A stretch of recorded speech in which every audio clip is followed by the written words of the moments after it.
안녕하세요. 알찬 방송 그리고 밝은 방송 여러분과 함께하는 최후의 오크의 경제 이야기입니다.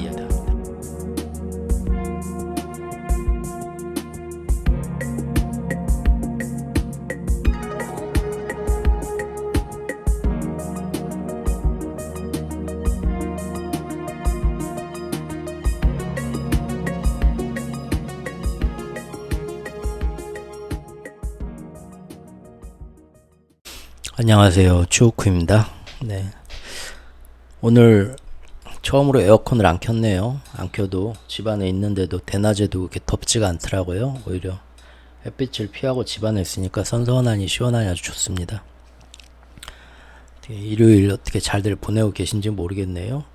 추석 연휴를 맞아서 이번에 장들 많이 보고 계시죠? 시장에? 예. 저도 지금 시장 바로 옆에 지금 이사와서 1년 넘게 살고 있는데 이번 주말에 굉장히 지금 시장에 장 보러들 사람들이 많이 오고 있습니다. 교통정리도 해야 되고요. 주차 때문에 때가 왔습니다.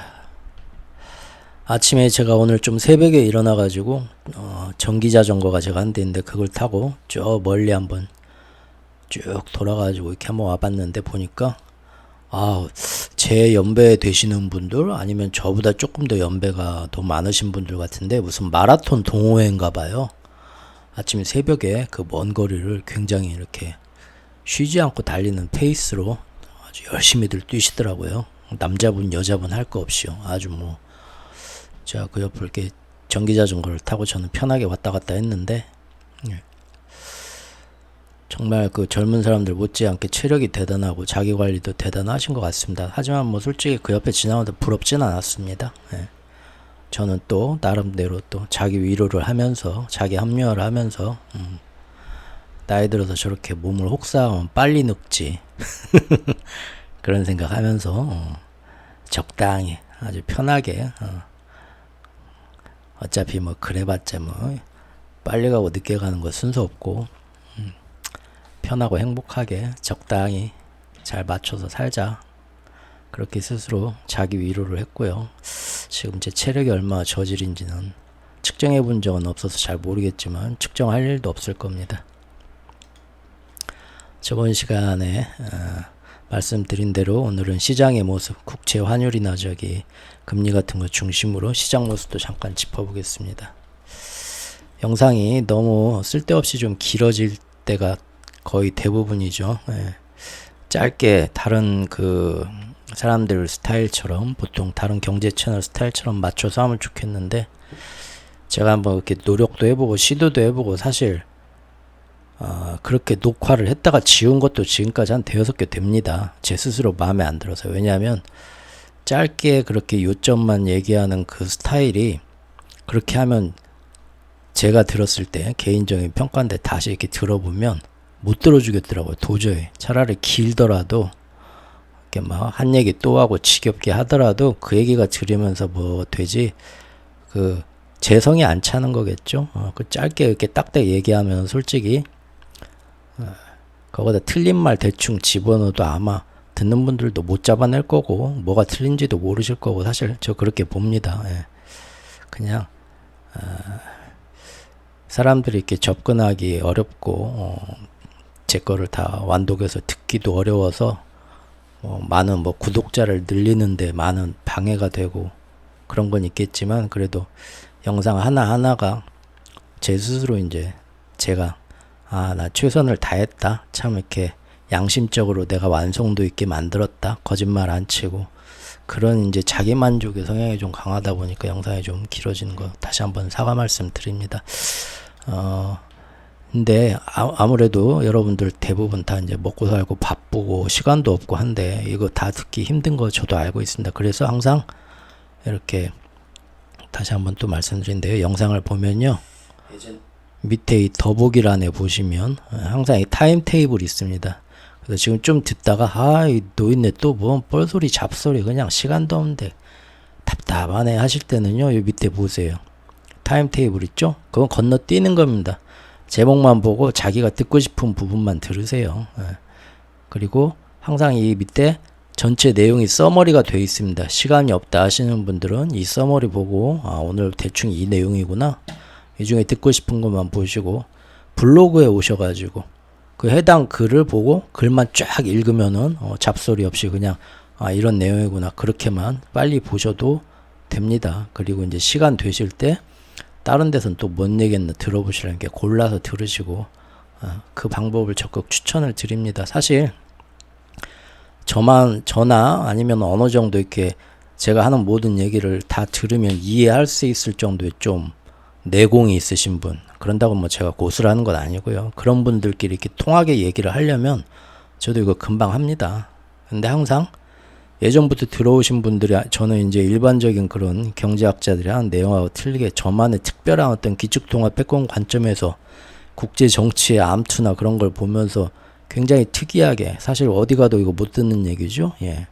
우리 그 홍익기 교수님이 예전에 그 뭐 경제 뭐 유태인 세력의 뭐 그런 걸로도 보시는데, 그거 하나 빼고는 나머지 그분이 보는 경제 방향이나 달러 채권에 대한 거는 저하고는 또 완전히 틀립니다. 보시면. 예. 홍익기 교수님도 제가 요새는 잘 안 듣는데, 뭐 있는 그대로 얘기하죠. 뭐 그분을 제가 뭐 나쁘다고 하는, 뭐 잘못됐다고 하는 건 아니고요. 그냥 제 느낌 그대로. 처음 팬데믹 시기가 처음 이렇게 오고 경제가 망가지게 됐을 때는 그분도 이제 뭐 여러 가지 얘기를 하셨었는데, 요새 와가지고 그 세부적인 시장의 어떤 변화 모습 같은 걸 얘기하실 때는 그분도 앞뒤가 많이 좀 틀린 걸 저는 봅니다. 요새 그래서 이제 그분이 나와도 이제는 잘 안 보는데, 그분 영상도 많은 어떤 그 고전적인 경제학자분들이 보기에 요새 최근 1, 2년의 시장의 모습은 그분들이 지금까지 유지하던 그런 뭐 논리나 그런 관점으로 해석이 안 되는 때가 너무 많습니다. 그래서 그분들도 왜 이렇게 되는지를 모르고 뒤에 가서는 말을 바꾸고, 오늘 그런 내용이 하나 또 있는데 그것도 다시 한번 살펴볼 거고요. 예. 그래서 한번 이렇게 부분적으로 한번 봐주시면 감사하겠습니다. 환율에 대해 보는데, 어제 오늘 저기 시장의 모습 한번 볼게요. 이 며칠간 저번 영상 올리고 난 이후로 국채금리가 갑자기 오르면서 시장이 더 뭐 한 이틀간 뚝뚝 더 떨어졌죠. 예. 그 지금 보니까 신규 주간 실업수당 신청 건수가 또 나오는데, 역시나 아직도 고용이 왜 이렇게 고용이 좋은 거야. 예. 그렇게 나온 거죠. 예. 고용 시장에 대한 건 뭐 1년 동안 얘기했으니까요. 그러면서 우리 저번에 그 쇼미더머니에 빗대어서 우리 얘기했던 것처럼 파월이 하는 얘기를 이제는 사람들이 조금 수긍하는 것 같죠. 더 높이 더 오래 간다. 1년 동안 말했는데 꾸준히 안 들었지. 이번에도 안 들으려 하는데 이제 조금 들으려고 하는 것 같습니다. 변화가 조금 오고 있죠. 예. 그래서 국채 수익률이 언제까지 오를 거야 하는데 계속 오르고 있죠. 네. 그리고 국제 유가도 오르고 있고요. 지금 또 어제 오늘 뉴스 보니까 러시아에서 휘발유, 디젤유를 외국으로 수출하는 걸 자국 안에서의 수급도 지금 가격도 안정이 안 된다 해서, 마치 그 인도나 뭐 인도네시아나 그런 데서 자기들 농산물 지금 수출 금지하고 있죠. 그것처럼 자기들도 일시 중단을 시켰습니다. 언제까지 수출 중단한다라는 거는 기약 없이 그냥 우리가 봐서 좀 국내 가격이 안정되는 것 같고 수급이 안정되는 것 같으면 다시 수출하겠다 하는데, 기사 있으니까 한번 보시고요. 내용 쭉 보면 결국은 알겠지만 없는 말은 아니에요. 틀린 말은 아니고, 실제 러시아 안에서 지금 그 루블화가 너무 약세가 되고 경제가 좀 흔들리다 보니까 자국 내의 어떤 그 휘발유나 디젤유를 그 수출을 할 거냐 자국에 풀 거냐 가지고 그 기업들이 이제 그 가격 차이를 보고 자기들이 하고 싶은 쪽으로 쏠리게 되니까 국내 가격이 안정이 안 되는 건 있거든요. 예.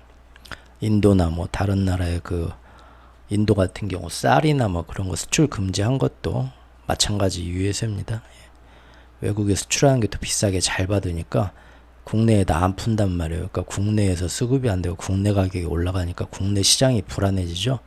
그래서 일단 우리 국민들 그거부터가 먼저다 해가지고 수출을 제한을 하는 건데, 러시아도 비슷한 핑계를 댔습니다. 틀린 말은 아니고 없는 말은 아닌데, 근데 이 기사에도 나가 있지만 누가 봐도 이거는 그래 지금 90달러 위로 올라간다 이거지, 원유 선물 시장에서. 근데 보통 여러 가지 어떤 장기적인 요인을 보더라도 지금 여기 보십시오. RSI도 많이 올라왔죠. 네, WTI하고 브렌트인데 자 WTI만 보겠습니다. 하나만 보면 되죠 뭐.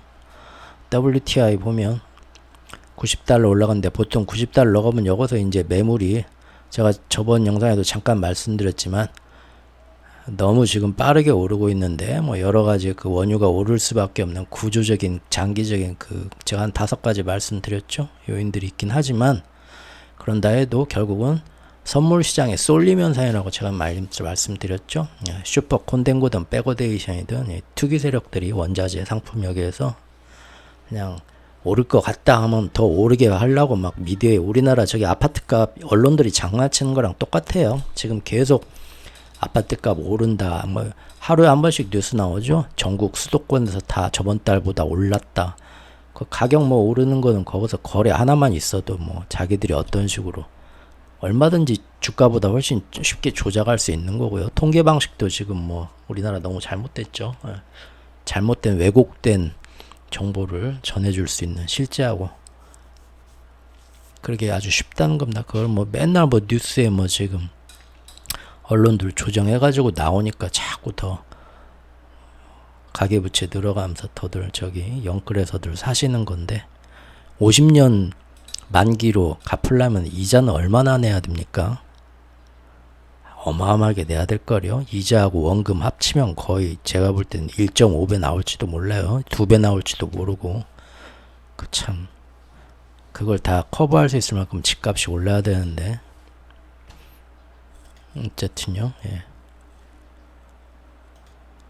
다시 원유 얘기로 돌아와서요. 원유도 이렇게 자꾸 오른다 어쩐다 뭐 큰 투자기관이 작은 투자기관이든 뭐 블룸버그든 CNBC든 나와서 전문가라는 애들이 와서 띄우는 겁니다. 계속 더 오를 거다 어쩌다 그냥 잔챙이들이 띄우다가 JP모건이나 골드만 같은 데서 한 번씩 일주일에 한 번씩 100달러 간다 110달러 간다 하면서 지들도 태우는 거예요. 여기다. 예.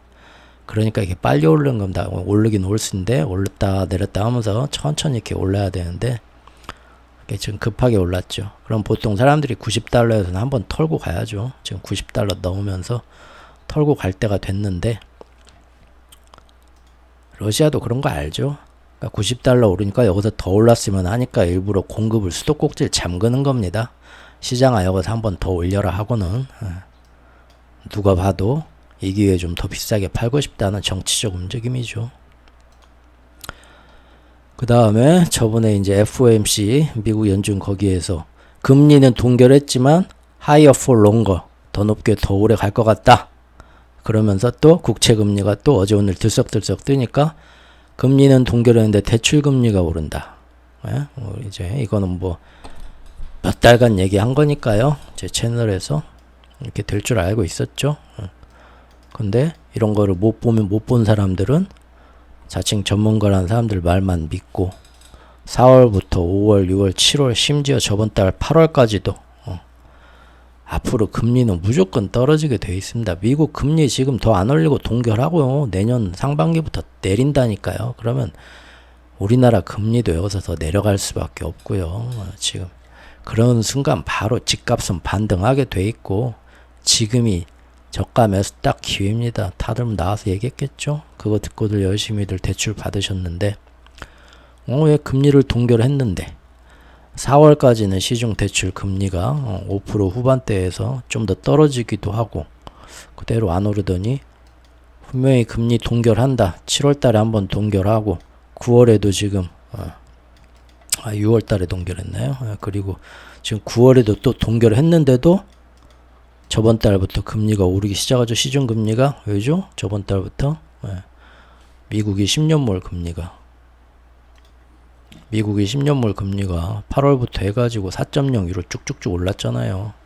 그러니까 미국은 금리 동결을 했어도 미국 국채 금리가 오르고 미국 국채 금리가 오르면 우리나라 국채 회사채 금리도 다 오르고 시중 대출 금리까지 오른다. 나비 효과로. 이제 이거 모르셨던 분들도 저랑 몇 달간 같이 제 영상 보면서 이제는 박사님 되셨을 겁니다. 솔직히 제가 이렇게 매번 하는 얘기를 들으면서 한 얘기 또 하네 저거 알아 하고 줄줄 입에서 나오실 정도로 이미 학습이 되셨다면 웬만한 저 뭐 유튜브 경제 채널에 나오는 분들보다 더 잘 아시는 게 아닐까. 괜히 또 헛소리 한번 해봅니다. 예. 결국 오른다는 거죠. 예. 그 다음에 이제 이거 엊그제 뉴스인데 사방에서 파산 신청이 역대 최대치다 지금. 당연히 지금 딱 보니까 금리가 4월, 5월, 6월까지 괜찮다가 정확히 지금 아까 본 것처럼 어떻습니까? 7월 말에서 8월부터 지금 일본이 자기들 국채 금리를 엄청나게 저번 주까지 뭐 결국 여기까지 갔네요. 0.75까지 쭉 밀어 올리고 또 뭐 지금 뭐 우리 여러 가지 봤죠? 3대 신용사부터 나와서 왈왈 짓고 하다 보니까 지금 미국도 그때부터 4.0 넘어서 얼쑤 올라가 보자고 올라가서 지금 엊그제 4.5까지 딱 보셔도 어떻습니까 여러분들? 둘이 너무 사이좋게 가죠? 약속이나 한 듯이 둘이 전화해가지고 영상통화하면서 형 내가 여기까지 올릴게. 우리도 여기 오르는데 탁딱 자기들 눈금 맞추고 주말에는 이제 좀 쉬고 그러겠죠. 말이 그렇다는 겁니다. 그렇게 올리니까 바로 8월부터 힘들어지는 거죠. 예.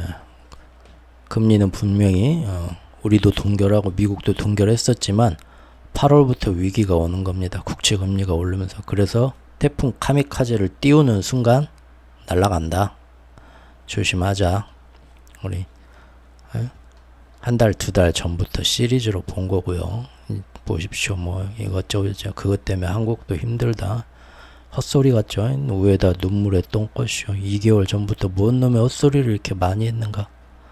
근데 그 헛소리가 두 달 지나니까 다 들어맞죠 지금. 8월부터 금리가 올라가고 카미카제 태풍 띄어서 일본의 정책이 선회되면서 미국 국채 금리도 같이 올라가게 되니까 4월, 5월, 6월까지는 버티던 애들이 우리나라 여기 보시면 대출 금리도 괜찮은 듯 하다가 8월부터 갑자기 오르면서 이게 뭔 일이를 하고 있는 거고요. 연체율도 그때부터 높아지는 거고요. 회사 망했어요 하면서 지금 1, 4분기, 2, 4분기 점점 많은 소상공인 자영업자들 무너지고 있었는데 7, 8월 와가지고 더 많이 파산 신청하고 지금 난리 난다는 얘기입니다. 여기까지 봤고요. 이제 본격적으로 이제 환율 한번 보죠. 원화 한번 볼까요? 원화. 여기 보시면 원화가 8월 달에 가장 많이 휘청였다라고 나옵니다. 당연하겠죠? 지금 위에서 봤잖아요. 7월 말에서 8월 초부터 일본이 태풍 띄우고 흔들린 거잖아요. 그러니까 8월 한 달 동안 우리나라 환율도 제일 난리가 났다 이겁니다. 다만 그 난리 난 것이 그때 전 세계 환율이 난리가 났지만 아시아 통화가 대체로 절하폭이 크긴 했지만 8월 한 달 동안 아시아에는 우리보다 훨씬 못 사는 동남아 신흥국들도 있는데 우리나라 원화가 가장 힘없이 흔들리고 제일 많이 흔들렸다라는 기사입니다. 이거는 바로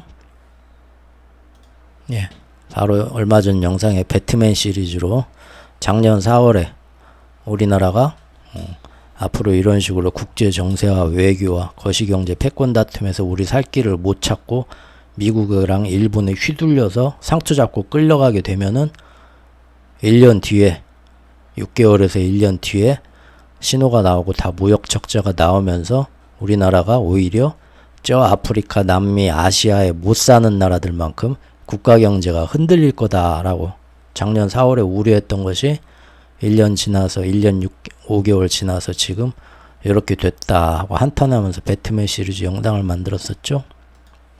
그게 지금 딱 또 나온 겁니다. 아시아 통화가 대체로 절하폭이 컸지만 다른 아시아, 동남아시아 못 사는 신흥국보다 우리나라 환율이 8월 한 달 제일 많이 흔들렸다. 일본이 지금 얼마나 꼬습겠어요. 옛날 IMF 때 우리 엿먹인 것처럼 엔캐리로 벌써부터 우리나라 시작하자마자 우리나라가 제일 많이 흔들리니까 옆에서 지금 그동안 정말 K-드라마, K-팝 어디 뭐 우리를 불쌍하게 봐주고 정말 뭐 자존심 상했지만 지금 다시 이제 완전 우리나라 일본 식민지 시대처럼 또 약해지고 있죠. 이 뉴스는 언제 뉴스냐면요. 1개월 전 뉴스구나. 1개월 전 8월 중순이네요.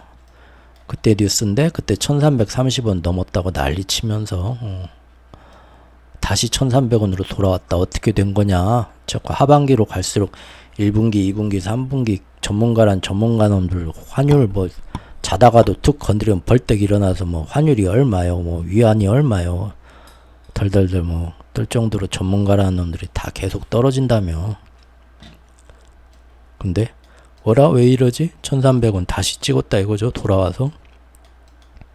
그리고 하반기에 경제 다 살아난다며 증권가 나와가지고 반도체 지금 마지막 바닥이라며. 근데 하반기도 좋지가 않다. 1%대 저성장, 2년 연속 1%대 저성장, 우리나라 역사 이래로 이런 적이 없었다. 시작된 거죠 이제.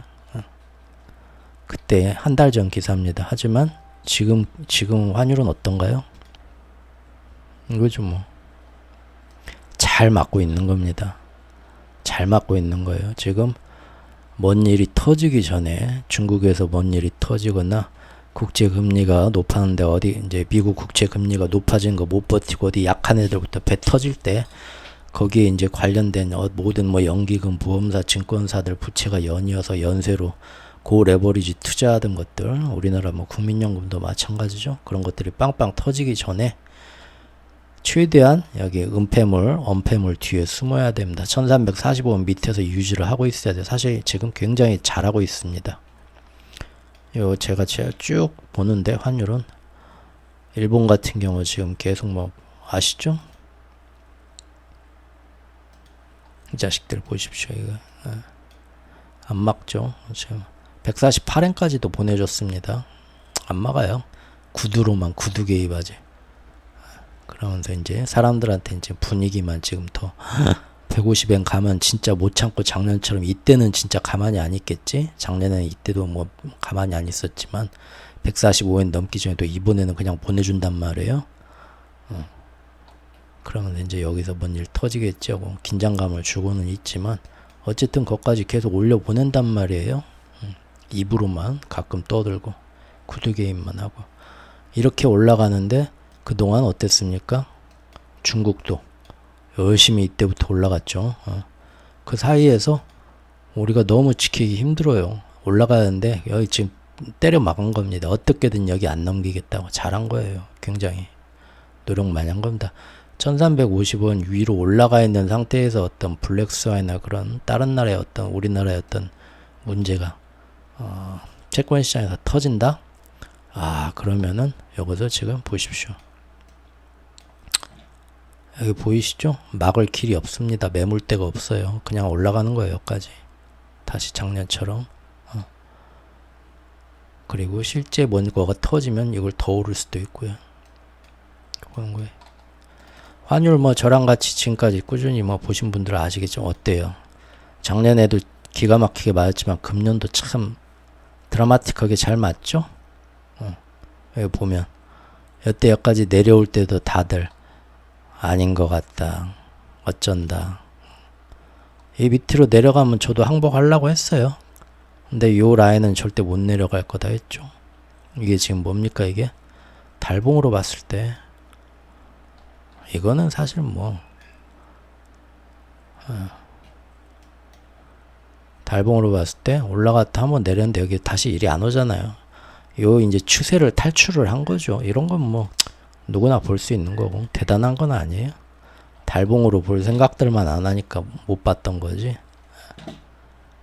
뭐 일봉으로 볼 때는 저런 거 쉽게 보는 거잖아요. 추세 탈출해서 갖다 짚고 넘어가는 거. 그러니까 뭐 대단한 건 아닌데 짚는 순간 짚었어도 사람들은 여기서 다시 떨어진다. 연말에는 1220원대로 이거 유지될 거다. 앞으로 계속 떨어지면서 연초부터 그랬죠. 이게 2월달이니까요. 금년 2월달. 근데 오르죠. 오르고 짚고 올랐다가 이제는 진짜 내려간다. 왜냐면 이 이후로 연준은 이때만 해도 금리를 올릴 때였죠. 상반기에. 근데 하반기 이제는 더 이상 안 올리고 동결하고 내릴 일만 남았다 해서 내려갔죠. 그래서 다들 나와서 다시 1200 연말에 뭐 1150원대 뭐 내년에 갈 거다 짚고 올라가죠. 딱 여기 저기 피보나치만큼 와서 짚고 올라갑니다. 잘 버텼는데 보십시오. 9월 21일날 저기 1345원 한번 딱 그날 저기 찍었네요. 이때 목요일인가요? 예, 어떻게든 잡아내서 금요일날 잡아내렸습니다.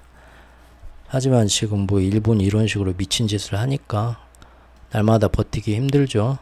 외평채 기금 건드는 거 아닙니다. 지금 전체적인 큰 라인을 봤을 때 지금 우리 정부가 세수 적자 메꾼다고 사방에 지금 돈을 빌려갖고 새로운 거를 이렇게 빌려오게 되면 그것이 장부상의 부채로 남으니까 자기들이 건전한 정부를, 재정 건전한 정부를 만들겠다 해가지고 전 정부하고 비교해서 돋보이게 만드는, 전 정부는 빚만 졌다. 전 정부 욕할 건 못 돼요. 전 세계가 그때 빚 안 졌으면 나라 IMF 터졌습니다. 전 정부랑 더 안 늘렸으면. 우리나라만 그랬나요? 그런 거는 어떤 진영 논리를 떠나서 똑같이 봐줘야죠. 마찬가지로 지금 윤석열 정부가 뭐 아무리 꼴 보기 싫고 실수를 많이 하는 것 같다 해도 그 뭐 말도 안 되는 어떤 실수까지 다 거기다 뒤집어 씌우는 건 안 되고요. 국민들이 딱 중심에 서야 되죠. 근데 지금 국민들이 그 어느 때보다도 이런 힘든 시기가 되면 감정의 노예가 되죠. 예.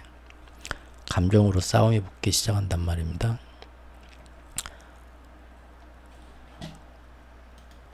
어쨌든 외평채 기금을 어떤 그 장부상의 부채가 없게 하려고 기존에 있는 데서 이렇게 끌어온다고 하는데 손대는 건 아닌 것 같습니다. 지금도 돈 많이 썼을 텐데요. 앞으로 쓸 일 더 많거든요. 지금 환율이 이렇게 막 오르락 내리락 하면 날마다 이거 방어하느라고 쓸 돈이 많잖아요. 소모가 많답니다. 그리고 이자 비용도 자꾸 늘어나니까요. 그건 안 건드렸으면 좋겠는데. 자, 여기 보시면 다른 아시아 통화와 비교해도 원하는 약세였고요. 1분기에도 2분기에도 이랬는데 이제는 8개, 8개 신흥국 중국, 인도, 인도네시아, 말레이시아, 필리핀, 싱가포르, 대만, 태국 등등 다 했어도 우리나라가 평균치 이하로 니네 뭐 한때는 뭐 OECD 12위라면 왜 이렇게 지금 허접하냐 할 정도로 외환당국은 안정화 조치를 위해서 외국한 평형채권 외평채를 발행하기도 하고요. 달러 조달할 때 아니면 이제 공공자금 관리 기금에서 외환시장 안정용 그 국고채를 발행해서 그걸로 외평기금 자금을 조성해서 환율 방어를 합니다. 그런 환율 방어를 하는데 지금 금리가 모든 채권금리, 국채금리가 역대로 높죠. 그러니까 그거 발행해서 그거 갚는 이자 비용도 지금 만만치 않습니다. 모두가 힘들어요.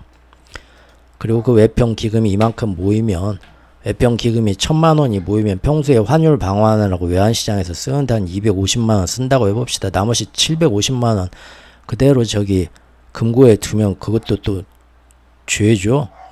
그거 가지고 밖에서 이자 놀이 장사해서 항상 인플레보다 더 많은 수익을 벌어와야 됩니다. 그거는 누가 맡고 있냐? 한국투자공사가 맡고 있다고 합니다. 한국은행 기획재정부로부터 그 외평 기금 달러로 된 거 받아다가 위탁 받아가지고 그걸로 밖에서 투자하는데 어디다 투자하겠어요? 외국에 저기 채권이나 주식에 투자했겠죠? 근데 작년에 보시면 아시겠지만 채권 시장이고 주식 시장이고 전 세계에 날고 기는 애들 다 손해봤죠? 역대급 손실 낸 겁니다. 어느 정도 봤냐? 우리나라가 상반기 덜 거친 세금이 40조 원이라는데 지금 8월 것까지 하니까 40조 원에서 더 뭐 60조 원까지 거의 늘어났대요. 근데 상반기 6월까지만 봤을 때 40조 원 세수가 빵꾸 났는데 작년 한 해에 한국투자공사가 그 돈 받아다가 외국에서 제가 이걸로 잘 굴려서 돈 좀 더 크게 달러 좀 더 마련해 오겠습니다 했는데 투자 실패해서 손실 본 게 40조 원이랍니다. 상반기에 그러니까 사실상 나라 재정이 40조 빵꾸 나고 작년에 40조 손실 보고 80조 벌써 줄어든 거예요. 지금 각자 살 길 잘들 저기 도생해야 되고요. 이게 그러니까 저기 어쩔 수가 없습니다. 근데 뭐 이거 욕할 게 없죠. 지금 거시경제 전 세계가 이런 식으로 갑자기 달러와 어떤 국채가 이런 식으로 움직여 가지고 전 세계 채권 시장과 주식 시장이 거덜날 거다라는 거 웬만해서 보기 힘들죠. 저는 봤어요. 근데 대부분 그렇게 못 보죠. 그러면은 1년 동안 아무리 날고기고 초단타를 치는 단타의 신이 아니면 결국은 어마어마한 손해를 이렇게 보게 된다는 겁니다. 국민연금도 마찬가지죠. 국민연금 기금도 그걸로 국내 시장에 투자하고 일부는 해외 시장에 투자하고 하는데 전 세계 국내 해외 시장이 다 같이 망가지는 때에는 국민연금도 손실을 보는 겁니다. 네, 결국은 어쩔 때는 손실을 보고 어떨 때는 이익을 보고 하는데 계속 그 국민연금을 받으러 들어온 사람이 많아져야만 어떻게 그 손실분을 메꾸고 다시 또 이제 매년 제대로 된 지급액을 줄 수가 있는데 상상도 못했죠.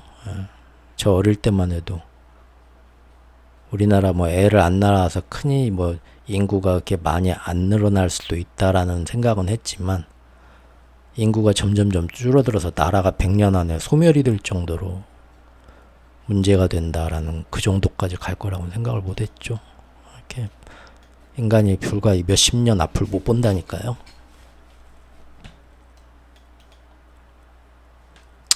우리 수출기를 작년부터 처음부터 국제 무대에서 외교적으로 첫 단추를 잘 끼웠었는데 그게 잘 안 됐죠. 그래서 우리 최대 먹거리인 반도체하고 자동차가 지금 전 세계에서 각국의 정보를 끼고 최대한 지원을 받으면서 이런 국제 경쟁 무대, 미국과 중국의 디커플링 사회에서 어떻게 수출길 판로를 찾고 자기들 산업을 보호해 볼까, 그런 식으로 각자 무한 경쟁 시대로 들어가 버렸는데 2년 전부터 우리만 아무런 정부의 조력 없이 홀로 각자 도생하게 만들어 버렸습니다. 그러다 보니까 억지로 경제 살려보겠다고 상반기 중국처럼 대출 규제 완화해주고 전국민 대출 장려해서 억지로 집값 띄우기 나섰지만 가계부채가 그래서 더 늘어났다.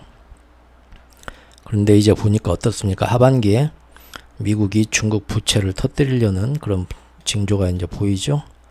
그러면은 우리도 역시 최고로 부채가 많아진 상태에서 동시에 터지는 거죠. 그러니까 요즘 원화가 이렇게 출렁이면서 흔들리는 겁니다. 동네북 원화의 굴욕, 인도 루피 태극 바트만도 못한다.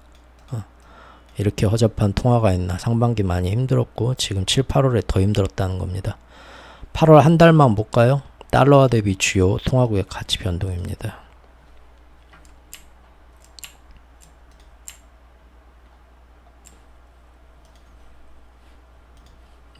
잘 안 보이는데, 예. 8월 한 달 동안, 8월 한 달은 지금 일본이 지금 가미카제 태풍 딱 띄운 한 달이죠. 한 달만 봐도 달러가 이렇게 강세가 되면서 오르는 동안 그날 다른 나라들 화폐 가치가 얼만큼 떨어졌냐. 인도 뭐 지금 다 모든 사람들이 인도에 투자하려고 하고 인도 경제성장 잘 되고 있으니까요. 인도 버티고, 유로, 영국 그나마 이제 좀 버티고, 중국 많이 떨어지고, 일본은 뭐 지들이 올리고 지들이 제일 많이 떨어지죠. 일본 엔저가 심하니까. 그런데 그렇게 엔저가 심해도 우리보다 나았습니다. 8월 한 달 동안. 호주, 한국, 브라질, 러시아, 남아공. 이렇게 우리나라 원화가 세계 주요국을 봤을 때 이렇게 떨어졌다. 우리 뒤에 있는 나라, 우리보다 더 많이 허접하게 떨어진 나라 어딘가요? 브라질, 러시아, 남아공. 어딥니까? 브릭스 회원국이에요.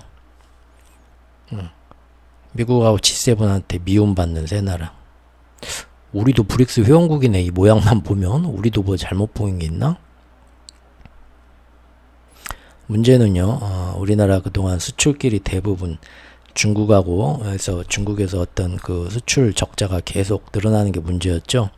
상반기에는 지금 일본한테서 대일 무역 적자가 엄청나게 일어나고 있습니다. 이것이 새로운 또 환율을 더 약하게 만드는 변수가 될 수 있다라는 기사입니다.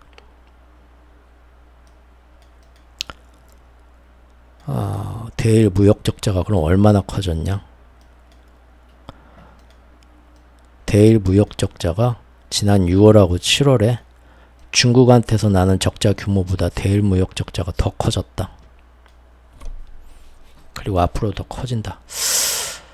얼마 전에 일본이 2분기에 깜짝 성장 발표했죠. 그러면서 그때 도요타 자동차 같은 거에서 전 세계 갑자기 자동차 수출이 반짝 호조를 보이면서 성장을 이끌었고, 또 일본으로 2분기에 관광객이 어마어마하게 많이 와준 덕분에 일본 경제가 살아났다 감사합니다 했습니다. 누가 제일 많이 갔나요? 한국이 제일 많이 갔습니다. 요즘 젊은이들은 이제 우리 때하고는 좀 틀리게 좀 뭐라고 할까, 조금 그 애국주의 그런 거는 조금 떨어지는 것 같아요. 이럴 때 좀 나라 걱정도 하면서 일본 놀러 가서 일본 배불려 주는 게 지금 이런 경제 상황을 몰라서 그러나 조금 자제할 만도 한데, 그놈의 SNS가 사람들을 다 선동해가지고 가서 또 인스타그램에 한번 또 일본 가서 먹어주고 올려야죠. 안타깝습니다. 조금 뭐 아닌가? 네, 너무 꼰대 같은 생각인가?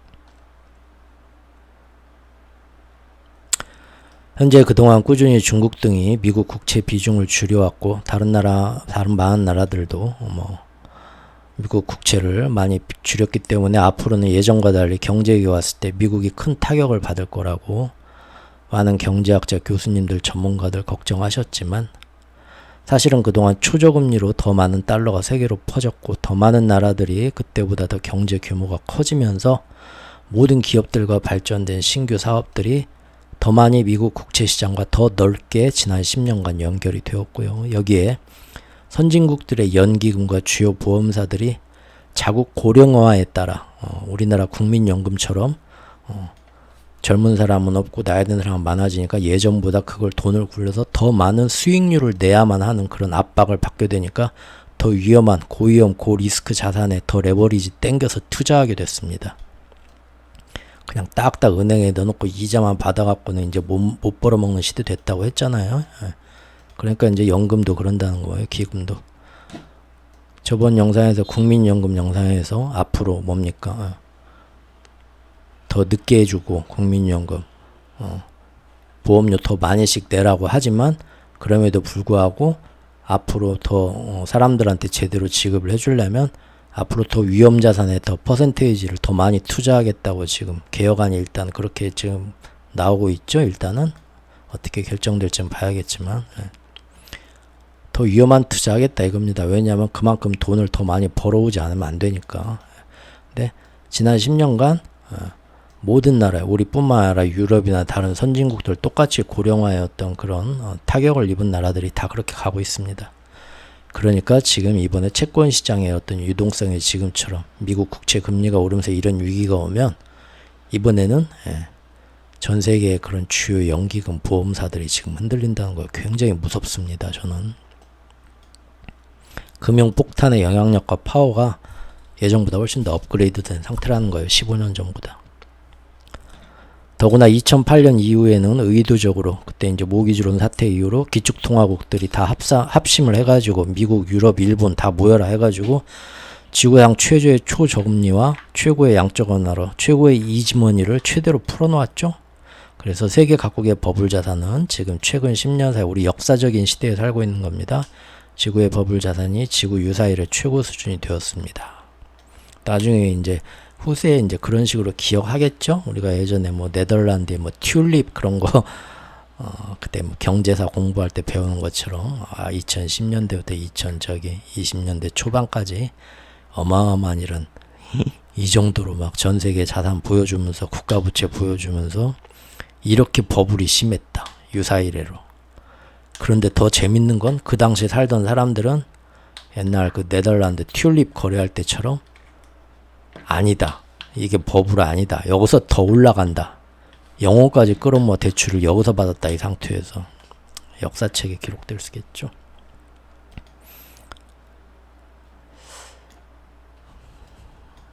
지금 어쨌든 중국의 부동산 부채와 지방정부 부채 문제가 금이 가기 시작했습니다. 그리고 당연하게 우리나라도 비슷하니까 지금 중국 걱정할 때가 아니다 이겁니다.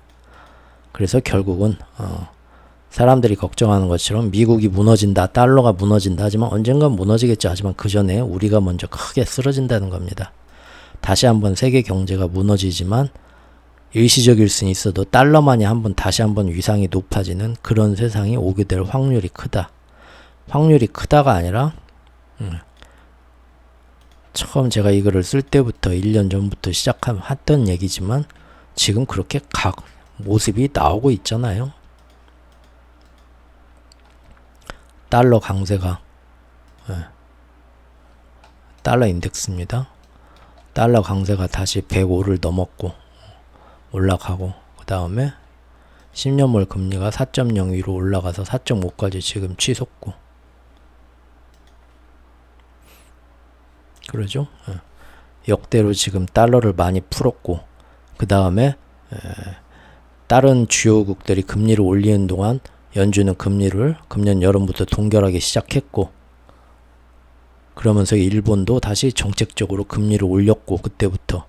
그러면 당연히 달러는 더 약세에 빠져야 되는데, 그리고 미국 국채는 자꾸 연준도 안 사주고 중국도 안 사주고 일본도 이제 안 사준다고 하지. 그러면서 국채를 사주는 사람으로서 미국 국채가 쓰레기가 되면서 국채 금리가 올라가니까, 경제학자들이 예전부터 예상하신 것처럼 미국 큰일 났네 해야 되는데 지금 어떻습니까? 전 세계에서 미국이 제일 잘 나가고 우리가 힘들죠? 이게 바로 전에도 한번 딱 얘기했지만 달러 스마일 이론이다. 달러 스마일. 한번 보시고요. 그런데 예전에는 이런 식으로 됐었는데 이번에는요, 지금 제가 시즌 4를 하고 있죠. 시즌 4. 왜 그 브릭스 회의 이후로 세계 정세였던 큰 변화가 이제 온다. 지금까지는 이런 달러 패권 시대와 달리 지금 저물어가는 달러의 황혼기에, 왜 저물어가는 황혼기인지는 아시죠? 저기 그 기축통화에 지금 조금 어렵지만 반드시 알아야 할 경제 상식, 제 블로그에 있는 걸 보시면 아시겠지만 통화의 생명주기가 지금 끝에 달한 거죠. 그래서 지금 시즌 2로 이어가야 되는데, 여기서 레저렉션 부활을 해가지고 가야 되는데, 지금 저물어가는 황혼기에 새로운 변수가 나타났는 게 그게 바로 브릭스 체제입니다. 그동안은 모두가 우습게 봤죠, 브릭스를. 그런데 지금까지 달러 강세와 미국 채권 금리에 목매달던 모든 나라들이 그것만 보면서 놔주고 했던 그 역사에서 달러 빼고 우리끼리 이걸로 결제하자니까, 우리끼리 통화로, 그러면서 서로 간의 채권도 미국 국채에만 매달리지 말고 우리 서로 도와주면서 상부상조 품앗이 하자니까 하는 그런 브릭스 체제가 들불처럼 번지면서 지금 제3세계를 중심으로 해서 전 세계에 아직도 이번에는 각자 살 길 찾고 미국의 금리 공격에 양털깎기 안 당하고 살아봐야겠다고 모두가 발버둥 치고 있는데, 제가 볼 때 거기서 굉장히 안이한 나라가 지금 두 나라입니다. 일본하고 우리나라입니다. 일본은 뭐 원래가 국민성이 그러고요. 우리나라는 몰라서 무지해서 경제가 OECD 12, 뭐 이탈리아를 뭐 넘는다 할 정도로 발전을 했는데, 이런 금융 이론이나 이런 거에 대해서는 일반 국민들이야 그럴 수 있다 쳐도 그 나라의 중요 행정직에 앉아있는 사람들끼리도 너무 무지하다는 게 이번에 지금 최근 2년 동안 드러나고 있습니다. 제가 보니까 당해야죠. 그럼 잡아먹히는 겁니다. 예전에 뭐 아무리 저기 남미 잉카나 뭐 그런 뭐 황금 문명기를 이루던데도 스페인이나 그런 뭐 유럽의 강국들이 와가지고 거기 금하고 뭐랑 뭐 거래하자 하면 얘네들이 뭐 경제에 그런 그런 지식이 없으니까 그냥 바로 자본이 종속되는 거죠. 똑같은 겁니다. 우린 겉으로는 선진국으로 뭐 간다 하지만 너무 이런 걸 지금 몰랐고, 그렇습니다. 그래서 앞으로 패권 다툼 세계 정세 한번 봐야 됩니다. 자세히. 여기까지 원화의 모습이고요. 엔화 한번 볼까요? 엔화는 바로 이제 어제 엊그저께 저기 일본 BOJ 정책이었던 뭐가 나왔는데, 그 전에 9월 한 달 동안 되게 웃긴 모습이 있었습니다.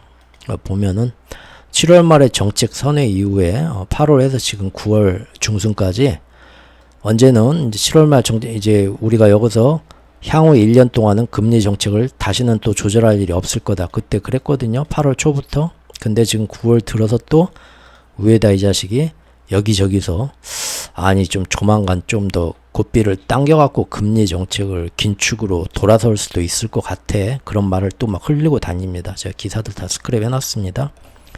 9월 11일 기사에 우에다 총재가 금리 종료 가능성이 있다. 엔화 이렇게 오르면 안 된다. 이런 얘기 꺼냈고요. 충분한 데이터가 곧 나올 것 같으니까 뭐 이런 조금 그 와중에 근데 엔저는 계속 더 방관하고 오히려 조정했죠.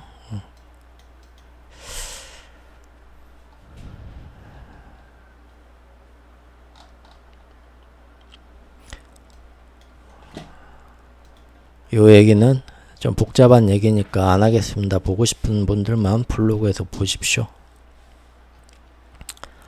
얘기해도 좀 알아들으실 분들이 얼마나 있을지 모르겠는데, 지금 그 엔화 일본이 어떤 그 긴축으로 돌아설 수 있다 자꾸 이렇게 얘기를 할 때마다 엔화는 강세로 돌아가는데 엔화는 일부러 약세로 빠지거든요. 더 제가 그것이 달러 강세를 받쳐주기 위해서 일본은 그렇게 갈 거다 하고 뭐 이것도 작년부터 뭐 예상했던 거죠. 제목도 한번 그렇게 뽑아낸 것 같은데 예전에.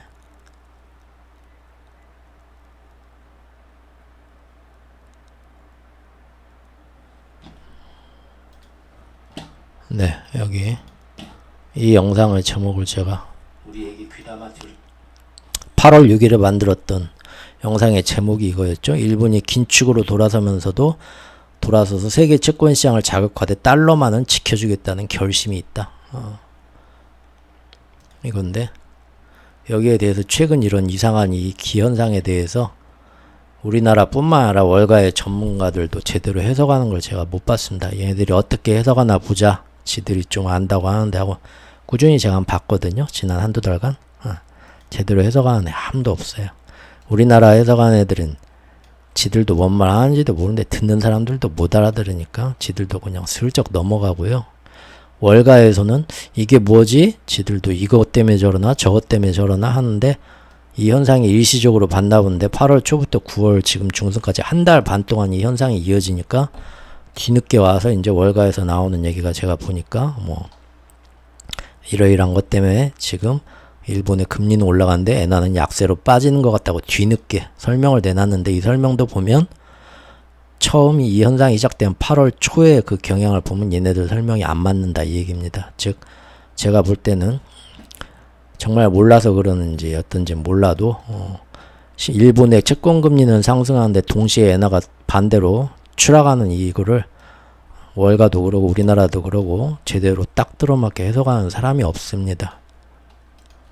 그런데 이 이유를 저는 이제 작년부터 기축통화 패권전쟁에서 정치적인 그런 어떤 미략에 의해서 일본이 미국 편에 서면서 자기들 경제를 이런 식으로 해석해 희생해주면서 미국의 기축통화 패권 시즌2를 받쳐주기 위한 움직임으로 이렇게 갈 거다 저는 봤었고 지금 그렇게 나오고 있죠. 결국은 제가 하고 싶은 말은 뭐냐면 경제라는 것이 학자분들이 주장하는 것처럼 이게 지금 제가 이 경제를 거시경제를 보는 저만의 아주 특이한 관점의 밑바탕 베이스인데 사람이 사는 세상에는 감정이 들어간다는 겁니다. 절대로 교과서에서 학교에서 배운 대로 되지가 않아요. 여러분들도 뭐 저기 사회생활 다 해보셨으니까 아시잖아요. 그 안에서 뭐 회사 가면은 뭐 제대로 일하고 열심히 저기 성과를 보여주는 사람이 딱딱 알아서 승진합니까? 그러지 않죠. 그 안에 온갖 인간의 감정들이 섞이고 알력이 섞입니다. 마찬가지로 뭐 과학계에서 과학 유튜브 채널 뭐 IT 채널 뭐 그런 거 보십시오. 그분들 뭐 우리나라에서 어마어마한 뭐 이런 과학 기술이 나왔다. 이걸로 이제 앞으로 막 시장은 어떻게 될 거다 하지만 3개월, 6개월, 1년 지나도 그런 일 거의 없죠. 99%? 왜 그러죠? 그분들이 생각할 때는 자기들이 계산한 대로 시장이 자기들이 그쪽 전문가니까 과학 전문가니까 이것이 사람들한테 어떤 기술 혁신을 가져와서 시장은 이렇게 흘러가야 돼요. 그런데 그렇게 안 흘러가죠. 어떻게 인간사에서 그것이 굴절되고 왜곡돼서 반영되는가에 대한 어떤 사회를 인문학적으로 사람들의 심리를 통해서 그거를 보지 못하기 때문에 그래요. 경제학자들도 마찬가지입니다. 경제는 이렇게 흘러간다. 트레이더들도 20년, 30년 현직에 몸담고 계신 트레이더들도 자기들이 이럴 때는 이렇게 본다 하는데 매번 틀리고 안 맞고 또 지금처럼 엔저와 일본 국채금리가 정반대로 가는 현상이 한 달 반 동안 넘게 지속되는 이거에 대해서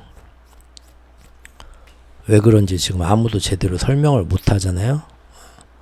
설명을 못하는 수준이 아니라 제가 볼 때는 누가 탁 이거 찝어가지고 이게 왜 그럽니까 질문할까봐 떨고 있어. 외면하고 있어. 자기들도 그 해석 못하니까.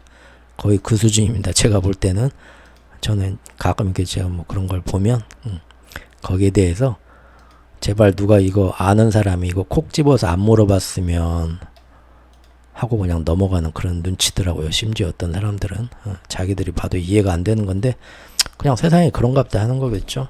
근데 결국은 열심히 경쟁해가지고 그 나라가 경제가 좋아지면 이 나라가 이제 이 나라보다 더 선두에 서고, 그것이 어떤 뭐 경제의 원리 같고 각 국가의 어떤 국가 경쟁력과 경제가 발전하면서 선진국이 되는 원리 같지만, 그 안에서도 김사장파가 있고 김부장파가 있고 남부장파가 있는 것처럼 회사 안에서도 저놈들이 더 잘 돼서 우리나라보다 잘난 나라가 돼가지고 우리나라보다 더 선진국이 되는 꼴은 못 봐 하는 애들이 있는 거고요. 무엇보다도 기축통화가 뭔가 전 세계 사람들이 알아야 되는데 그게 얼마나 황금알을 낳는 거위인지, 그것 때문에 지금 어떤 희생을 치르더라도 이거를 잡고 가겠다. 왜? 기축통화로 벌린 일이 너무 많아요 지금. 특히 근본이 이제 벗어나면서 너무 벌린 일이 많습니다. 그래서 미국의 부채가 어마어마해졌는데, 이게 기축통화국의 지위를 잃는 순간 미국은 2위로 물러나는 게 아니라 나라가 부도나고 끝납니다. 소련 해체되듯이. 그러니까 절대 양보할 수 없겠죠. 그 와중에 지금 전 세계는 다 같이 기후 재앙을 못 막고 그냥 가는 겁니다. 안타깝지만. 그래서 시장을 보는 거는 경제적인 뭐 원리가 어때니까 뭐 이럴 거다, 뭐 한만 뭐 저기 그런 거보다는 그 안에서 그렇죠. 카톡을 봐도 이 여자가 뭐 나한테 뭐라고 했고 뭐란 답장을 뭐라 보냈고 어제 뭐라고 약속했으니까 이 여자 말은 어떨 거야. 다 말이 안 되는 거죠. 진짜 이 여자의 진짜 본심을, 그를 눈치를 채야 되죠. 이미 나하고 나한테서 마음이 떠났구나. 이때부터 알고 있으면 뭐 그런 하나하나 디테일에 매달릴 필요가 없죠. 어떤 핑계를 대든 지금은 이런다고 하지만 결국은 또 나중에 어떤 핑계를 대든 해서 나하고 헤어지겠구나. 일찌감치 눈치를 채야 되죠. 거시경제도 마찬가지라는 겁니다. 지금 일본 엔화나 금리의 움직임을 모른다는 거죠. 결국은 바로 9월 10일경부터 일본 10년물 국채 금리가 0.7까지 올랐죠. 이거 뭐 한없이 여기 보시면 그때 0.65 정도에서 안정시키다가 이때부터 9월 10일부터 자 또 한번 가보자 해서 지금 제가 전에 말씀드린 대로 대충 계단식으로 가는 것 같죠. 1.0까지 계단을 한 4-5개로 나눠서 단계별로 사람들이 우 몰려갖고 채권 시장에서 금리가 더 올라가려나 보네 하고 투기 세력이 뜰 것 같으면 여기서 잡아서 김 한번 냄비 끓어 넘치려고 하면 불 줄이고 뚜껑 한 번씩 열어야죠. 그래서 김 빠지면 다시 한번 또 슬슬 또 보내주고 계단식으로 지금 하면서 단계적으로 일본 시장에 충격 없게 하면서 올려가지고 결국은 미국 10년물 금리를 올려주는 것 같습니다. 결국은 뭡니까? 여기 본 것처럼 4.25에서 한번 지지하고 요거 한 번 더 쉽게 뚫을 거라고 했죠. 뚫고 지금 4.5까지 요 박스권을 일단 하나를 지금 완성해 놓고 있습니다. 일본 국채 금리가 10년 만에 최고가 됐습니다. 갑작스러운 발언으로 이때도 보면은 우에다 총재가 현재는 뭐 이런 얘기를 하면서 다시 또 일본 10년물 금리를 또 올리는데 또 일조를 합니다. 그러면서도 또 당분간은 금리 올릴 일은 또 없다고 말합니다. 이랬다 저랬다. 결국은 이제 엔화가 이런 식으로 가면은 170엔까지 달러당 폭락할 수도 있다라는 말도 나오고요. 그리고 그러다 보니까 일본 정부에서 구두 개입을 하면서 좌시하지 않겠다 하는데도 엔화가 148엔까지 폭락을 하죠. 달러당.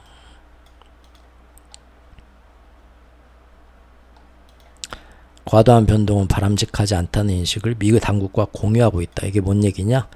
제닛 옐런 미 재무장관이 또 19일 며칠 전에 나와가지고 일본이 지금 환율 여기서 자기들이 일본이 엔화에 대해서 앞으로 150원 근처에서 환율 시장에 정부가 개입해도 우리는 일본을 환율 조작국으로 안 보겠다. 니들은 충분히 그럴 만한 이유가 있어. 인정해. 말도 안 되는 차별이죠. 다른 나라들은 뭐 환율 조작국 어쩌고 뭐 하면서 거기에 뭐 온 일 생기면 뭐 국제적으로 경제적으로 제재를 가하고 무슨 경찰인 것처럼 전 세계 자본시장의 경찰인 것처럼 미국이 그러고 있는데 일본에 대해서는 이렇게 특혜를 주잖아요. 그리고 제 블로그를 예전부터 보신 분들은 알겠지만 이게 처음이 아닙니다. 작년에도 그랬어요. 작년에도 옐런이 똑같이 나와서 일본만 계속 일본이 이런 식으로 환율 시장에 개입해도 자기들은 문제 삼지 않겠다. 특혜를 주는 거죠. 이미 허락을 받았고요. 그런데 이번에 9월에 일본 금리 결정하기 전에 8월 CPI가 일본께 나왔는데 여전히 이번에도 3.1%, 3.0% 위로 올라섰습니다. 그래서 사람들이 이번에는 진짜 위에다가 9월 중에 얘기한 것처럼 금리를 이번에 조금 또 긴축적인 얘기를 할 수도 있겠는데 했는데 바로 어제 나온 거 보니까 뭡니까? 이번에도 초완화 정책을 가겠다. 가만히 보면 지금쯤은 이것도 이상하다고 눈치채야 되는데 사람들이. 왜냐면 이때도 역시 3%대 물가가 지속되는데도 일시적이다 이것은. 나중엔 2%대 장담 못한다. 맞는 말이에요. 아직 이제 일본 경제가 다시 또 이제 하반기에 죽어나가기 시작하면은 물가가 조금 낮아지면서 경기가 침체되니까 다시 예전으로 돌아올 수도 있겠죠. 하지만 이미 3%대가 넘은 지 일본이 1년이 넘었잖아요. 1년이 한참 넘었죠. 그러면은 지난 1년 넘게 물가가 3% 이상 오르고 엔저가 심해지는 와중에 일본 사람들 실질 급여는 떨어져가지고 일본 국민들이 그렇게 힘들었죠. 그러면은 지금 3% 이상 오르는 물가가 1년 넘게 일시적이라고 고집을 피웠는데 차라리 그동안에 일시적으로 1년 동안 금리를 살짝 인상했다가 앞으로 한 달, 두 달, 석 달 뒤에 다시 물가가 3%에서 2%로 떨어지는 것 같다면 그때 다시 또 뭡니까? 금리를 예전처럼 인하하면 되는 거 아니에요? 1년 동안 지금 모든 나라가 다 그렇게 했잖아요. 전 세계가.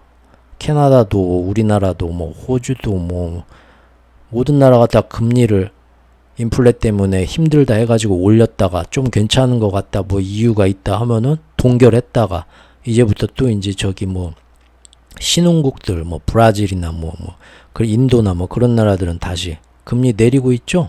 예. 일본도 그렇게 하면 됐잖아. 왜 똥꼬집 피웠어요? 뭐 한번 금리를 올리면 못 내리나? 얘네들은? 이게 지금 말이 안 되는 거죠. 제가 말씀드리고 싶은 건 그겁니다. 왜다 이 말은 말이 안 되는 거예요. 지난 1년 동안 힘들었으면은 그때만 또 다른 나라들처럼 살짝 금리 올렸다가 이번에 내리면 돼요. 다시. 근데 그렇게 안 했죠. 이거에 대해서 제대로 된 어떤 경제를 보는 사람이라면 일본이 이런다 하고 일본이 자기들 핑계에 구실대면서 우리나라는 이래서 이렇습니다 할 때 그렇다고 합니다가 아니라 이거는 앞만 봐도 헛소리고 개소리인데 지적을 해야 되죠. 그리고 왜 이 헛짓거리를 계속 하는가? 한 명의 어떤 정책이 잘못된 게 아니라 일본 전체가 왜 이 방향으로 가는가? 의문을 가졌어야 되죠. 결국은 달러 강세를 받쳐주기 위해서입니다.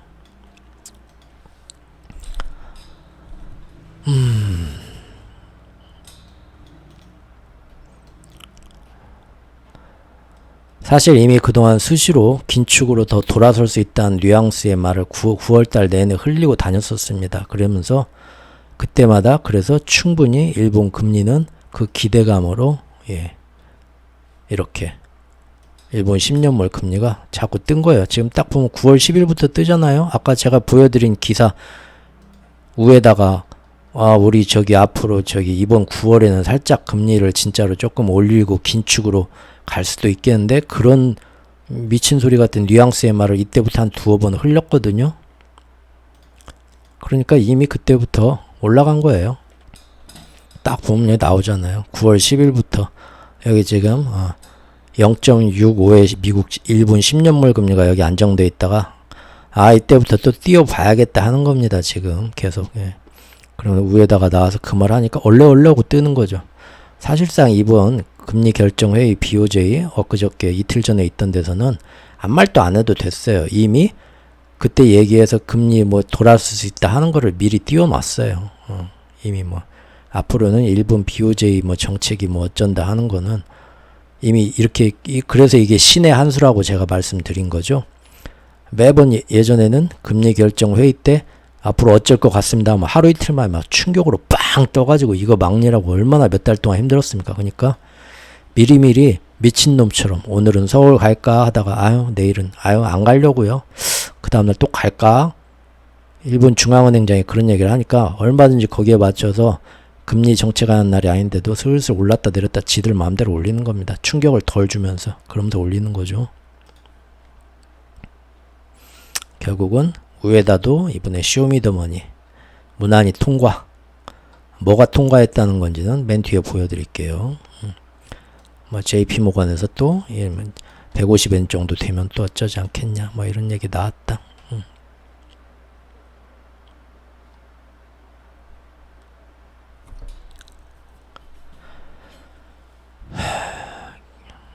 지금 미 국채 금리가 결국 9월 한 달 동안 계속 위로 떠오르는데 달러 강세가 되는데 가장 큰 1등 공신이 누구냐? 일본 우에다라는 겁니다. 그래서 통과해요. 위안화 볼까요? 위안화 9월달 엄청나게 노력했습니다. 보십시오. 일본 아니 위안화 지금 여기 예전 그 장중 정고점 이때 넘으려고 했던 때가 언제냐면은 9월 8일이었어요. 그러니까 이때도 얘네들도 그냥 주말 건너뛰고 9월 10일부터 지금 난리 낸 거죠. 이때 위에다가 또 아까 봤죠? 9월 딱 10일부터 중국 뒤져봐라 한번 여기 한번 넘어보자 하고 위에다가 그런 말 올려가지고 같이 올린 겁니다. 그런데 중국은 이때 잡아내렸죠. 예, 중국이 그대로 당할 줄 알고 그때부터 지금 여기까지 잡아내린 건다. 비록 잡아내렸다 해도 지금 7.3 수준이죠. 하지만 예전 정고점 이때 위에다가 9월 10일 날 같이 올라가 봅시다. 중국 한번 또 터뜨려 봅시다 했는데 중국이 끌어내린 거예요. 엄청 노력해서 한번 방어한 거죠. 이제 각 나라의 환율 차트를 이렇게 보는 이유가 그겁니다. 지금 이제 아시겠죠? 긴 말 안 할게요. 어떤 노력들이 있었냐면 중국 당국이 나와가지고 가만 안 있겠다 난리 내고 또 오버슈팅 단호히 안 보겠다 날마다 뭐 그리고 여러가지 뭐 강경한 어조에 또 뭐 이것도 우리가 하고 있다 여러가지 뭐 지금 외환시장에서 이거저거 그 다음에 중국 인민은행에 대해서도 시중의 은행들에 대해서도 위안화 투기하는 애들 국내의 어떤 자기들 국내 어떤 금융기관들한테서도 가만 안 두겠다. 걸리기만 하면 다 깜빵에 쳐넣겠다. 그러면서 위안화 약세를 조장할 수 있는 금융시장의 모든 움직임을 아주 전방위로 나서가지고 득달같이 할 수 있는 잘못하면 터지니까요. 지금 아직도 이 터지는 거 이해 못하시면 안 되죠? 왜 터집니까? 지금 헝다 비구 위안 터진 게 왜 터졌습니까? 그 안에 위안화 채권 자기들 돈으로 발행한 중국 안에 위안화 채권은 공산당 안에서 지들끼리 조정하면서 지금 우리 만기 됐는데 이거 빚 못 받아요. 정부가 공산당에 나서 뭐 어쩌라고 그냥 그거 가지고 가 나라를 위해서 참어 빚 독촉하지 말고 할 수 있단 말이에요. 근데 외국에서 빌린 돈들 달러화로 표시하는 달러화 채권이 문제죠. 그냥 만기가 돌아오면 채권을 갚는 게 아니라 이자만 일단 지급하면서 또 연장한단 말이에요. 만기를. 그런데 미국 10년물 금리가 일본의 카미카즈 태풍으로 해서 4.02로 방방방방 계속 뜨고 그러면은 갚아야 될 이자가 어마어마한 채권 금액의 이자가 0.1%만 올라도 이자 비용이 상상도 못하게 올라갑니다. 그런데 지금 중국 부동산이 금년 상반기에 부동산 시장이 침체되면서 집도 그렇게 안 팔리고 적자가 나는데 바로 터져버리는 거죠. 그러죠? 이거는 뭐 여기 강아지들 어디 갔지? 강아지들 여기 나와 있잖아요. 타짜들이 신용평가를 이용해서 중국 부동산 부채를 터뜨리는 법. 미국 국채 금리 급등시키면서 얘네가 이제 사냥개가 목표물 딱 지정해주면서 대놓고 터뜨린 거잖아요. 근데 이제 또 저를 안지 얼마 안 되시는 분들은 이게 뭔 소린가 지금 감은 못 잡죠. 이제 어쩔 수 없습니다. 그 처음부터 다 하나하나 설명하면 너무 또 그러네요. 예.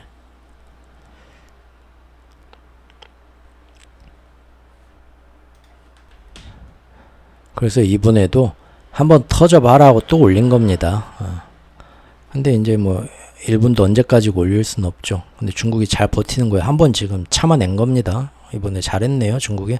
덕분에 이렇게 참아내가지고 이때 우리 원화도 좀 방어가 된 겁니다. 여기 지금 1345원 유로 안 오르고, 지금은 오히려 우리나라 환율 도와주는 게 일본은 우리 죽어라 하는 거고 위안화가 도와주고 있네요.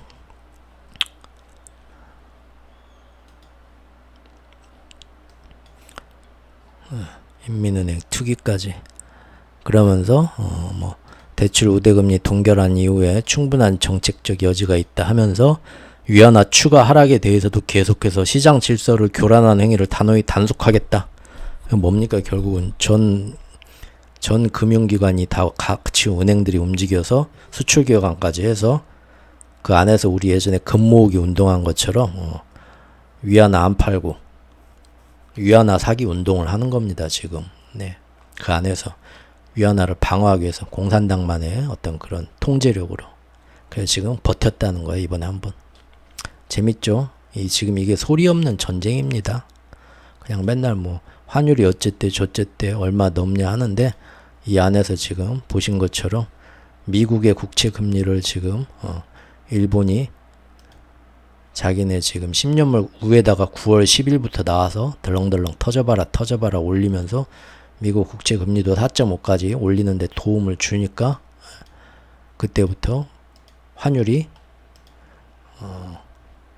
딱 그 9월 10일이 보니까 언제입니까 이게 저번 그 역대 그 위안화 약세 최고 정고점을 뚫으려는 때였죠. 이때 한번 올려봐라 하고는 터쳐가지고 다른 부동산들도 한번 빠바방 터져봐라 하고 방아쇠를 당겼던 건데 중국이 할 수 있는 모든 조치를 거의 뭐 하루에 한 개씩 내놨죠. 다 아시죠 요새? 예. 9월 내내 뭐 하도 많아서 그 조치들이 뭐 20몇 가지인가 되는 것 같습니다. 할 수 있는 건 지금 다 내놨어요. 그래가지고 다만 기준이 되는 대출 우대 금리만 동결했죠. 그것까지 내리면 위안화 약세가 더 심해지니까. 하지만 디테일적 기술적으로 테크닉적으로 할 수 있는 건 다 하면서 지금 판빙궁이가 이렇게 아니 판빙궁이 아니지 판궁성인가? 판궁성이가 죄송합니다. 자꾸 판빙빙이 생각나서 막은 겁니다. 예. 야 뜻대로 안 됐죠 이번에. 한 번은 이렇게 중국이 시간이 갈수록 얘네들이 어떻게든 막게 되면서 브릭스 안에서 지들끼리 도와주게 되면 시간이 갈수록 미국은 이제 못 이깁니다. 장기전으로 하면. 이렇게 환율과 국채 시장을 제가 따로 보는 이유를 이제 아시겠죠? 그 안에서 국가 간의 싸움이 다 보입니다. 자, 어쨌든 그래서 이번에는 이제 FOMC 이후로는 결국은 더 높이 더 오래 고금리가 가겠구나 하니까 환율이 다시 이제는 1330원이 아니라 1340원 수준까지 올라갔다. 여기까지 그날 목요일날 이제 빵 치고 아이고 무섭게 올라가죠. 3일 동안. 지금 금요일날 어떻게든 틀어 막아놨는데요. 나라를 생각하면 이게 안 올라갔으면 좋겠네요. 저도 나라를 생각하면 이게 올라가면 중국 부동산만 지금 9월 10일 이후로 터지는 게 아니에요. 그렇죠? 9월 10일 이후로 지금 일본 국채 금리랑 뭐랑 이렇게 올려가지고 중국 터져라 하겠지만 중국 터질 때 딴 나라들 터지는데 우리나라 크게 터진다는 거죠. 지금 막아놨습니다. 9월 10일부터 볼까요? 9월 11일부터 위안화 내릴 때 우리도 같이 여기 장대 음봉 보이시죠? 어마어마하게 내리고 여기 가시들 양면 가시들 보세요. 이때 돈 많이 썼다는 겁니다. 근데 결국은 FOMC 이후에 빵빵빵빵 FOMC 전후로 해가지고 다시 또 오른 거죠. 예. 우리를 도와주는 애들이 없어. 중국도 FOMC 이후로 지금 중국은 그래도 좀 버텼나? 중국은 그래도 버텼네요. FOMC 이후 3일간. 예. 얘들은 지금 공산당이라서. 하지만 중국도 지금 미국이 이렇게 오래 고금리 오래 간다 지금 선언이 되니까 중국도 지금 위안화 약세가 계속 그러면은 위안화가 아무리 자기들이 잡아도 7.3 위안 밑으로 떨어지기 힘들겠죠. 7.3위안 위로만 가면 지금 중국은 굉장히 헉헉댑니다. 우리나라 1350원하고 똑같아요. 같이 이제 힘든 거죠. 살얼음판이다. 영국은 어땠을까요? 영국은 이번에 깜짝 동결했습니다. 올릴 줄 알았더니. 하지만 이미 영국은 경제가 아주 망가질 대로 망가졌죠. 예. 그리고 유럽하고 똑같죠. 그런데 이제 영국은 금리까지 동결하니까 오히려 파운드화가 더 약세에 빠져서 6개월 만에 최저로 빠졌다 이겁니다. 파운드화 가치는 급락했다. 하지만 동결이지만 베일리 총재이 이 근엄한 얼굴 보십시오. 뭐라고 했냐 그날. 저희의 목표는 인플레이션을 낮추는 것입니다. 그리고 인플레이션을 낮출 때까지 갈 길이 많이 남았습니다. 최근 발표된 지표들은 견조하게 나왔지만 이 수준에서 우리는 만족할 수 없습니다. 앞으로도 추가 금리 인상이 필요한지 면밀히 관찰할 것입니다. 그렇기 때문에 말씀드린 것처럼 예상보다 빠르게 금리를 인하한 일은 절대 없을 것입니다. 유럽도 그러고 미국 연준도 그러고 지금 영국도 그러고 이 셋이 지금 한 마리 이번 주에 한 마리 뭡니까? 다 똑같죠? 금리를 아주 높은 상태에서 필요하면 한두 번 더 올릴 수도 있고 절대 빨리 인하하는 일은 없고 굉장히 오래 가져가겠다. 쇼미더머니 심사 결과 발표하겠습니다. 예고편이 한번 있었죠? 제가 이제 예고편 이때가 언제입니까? 예고편 제가 썼던 때가 7월 10일입니다. 2023년 7월 10일. 이 영상 말하는 거예요. 금리 인상으로 하반기에 중국과 세계 경제를 때려잡을 거다. 금리 인상을 계속해서 기어이 때려잡겠다. 이때 출연 패널이 미국, 유럽, 라가르드, 영국 거기에 꽂아놓은 보리자루 일본까지 갖다 놓고 이렇게 해서 전 세계 가장 통화력 파워가 센 네 나라가 모여서 앞으로 뭡니까?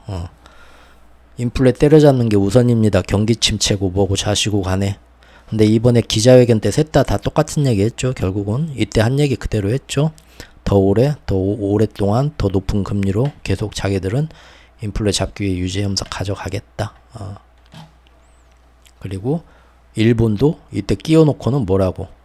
우리도 필요하면 언젠가는 이 사람들을 따라가면서 우리도 그렇게 해야 될 것 같습니다. 예고편을 하면서 이때 예고편이 끝나고 7월 말에 얘는 그때부터 실행 옮겼고 그리고 이번 9월 달에 바로 저번 주 이번 일주일 사이에 이 셋이 예고편대로 나왔죠.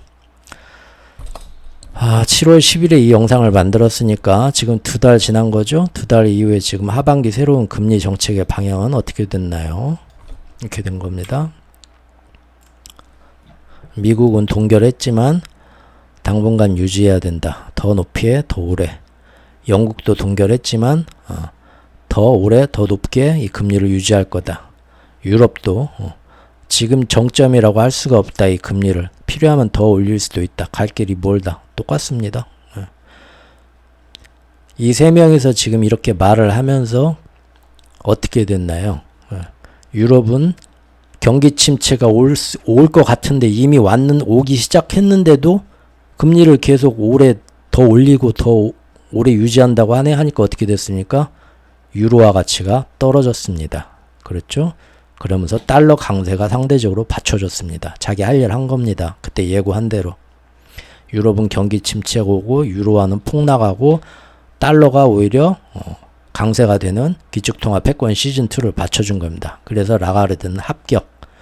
영국의 베일리 총재도 이미 영국은 침체에 이미 들어선 지 오래됐고 제일 먼저 지금 경제가 망가졌었고요. 지금 여기서 이제 살아나냐 마냐 하는 거 뭐 하고 있는 거고요.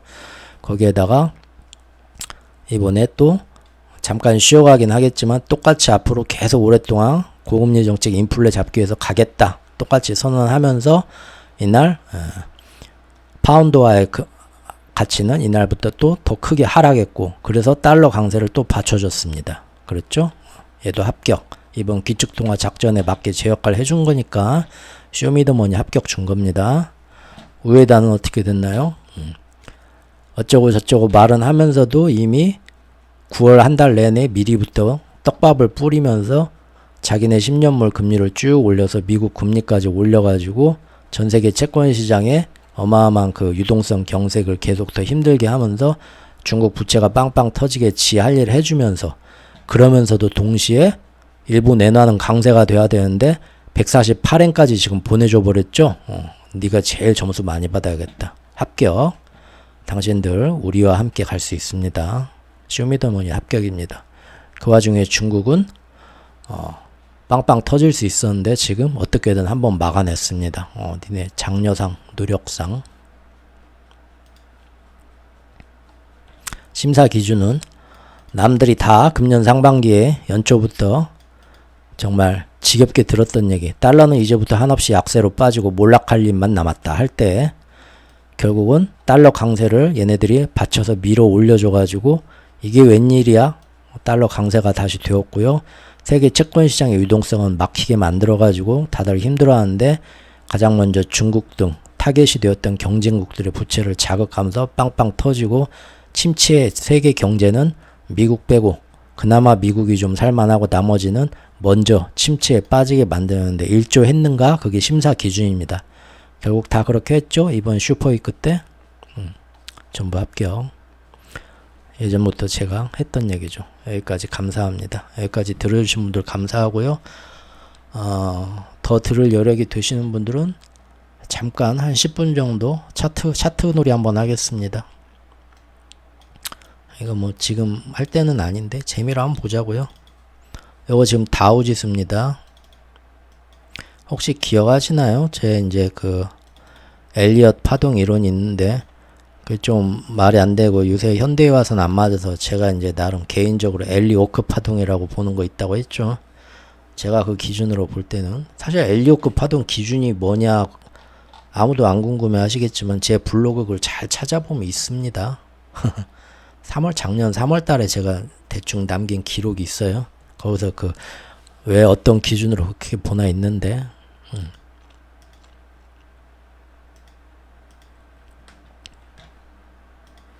어쨌든 제가 이때 언제야?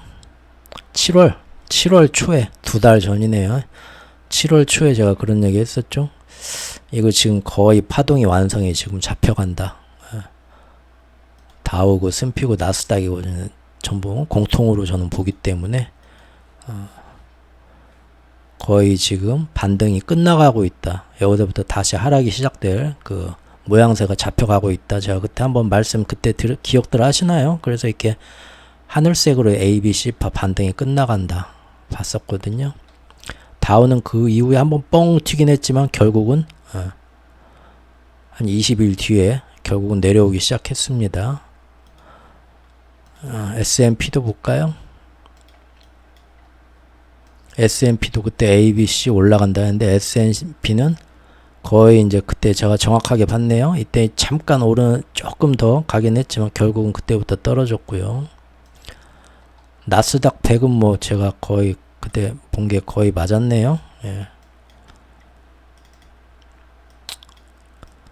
이렇게 파동은 이제 뒤에 이제 왜 보냐면 파동이나 차트는 저 같은 경우는 지금 가는 길이 이 방향이 맞는가 조금 높은 확률로 보여주는 겁니다. 후행적으로 미리 선제적으로 앞으로 있게 될 거다 파동 보고 하는 거 그거는 너무 그러고요. 나스닥C도 그때부터 이제 고점 치고 이제 내려오기 시작했네요. 근다고 해서 쭉 내려가냐? 그건 또 이제 봐야 되죠. 파동은 뒤에 또 어떤 모습이 만들어진지 모르니까.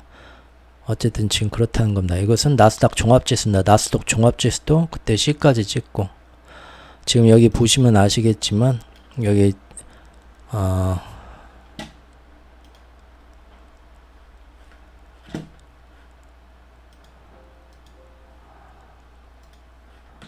여기 빨간색 분홍색 화살표 있죠? 이게 뭔지 아시죠? 다이버전스입니다. 여기 보조지표는 이미 떨어지기 시작했는데 지금 차트가 올라가죠? 곧 따라 내려오겠구나.